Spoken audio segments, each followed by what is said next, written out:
कारण सगळे जे प्रशासनामध्ये सगळे डिपार्टमेंट आहेत यांचं एक कोलॅबोरेशन पाहिजे. हे रिसर्च सेंटर पाहिजे म्हणजे नुसतं काही विद्वानांचं नाही पाहिजे.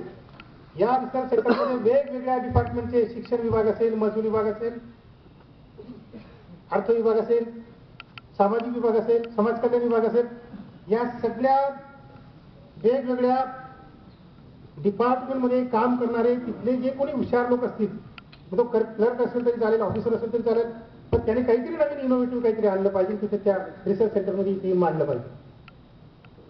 मग त्याच्यातून जे काही डेटा गोळा होईल, त्याच्यातून जे काही निष्कर्ष निघतील आणि मग ते तुमच्यापर्यंत पोहोचले जातील.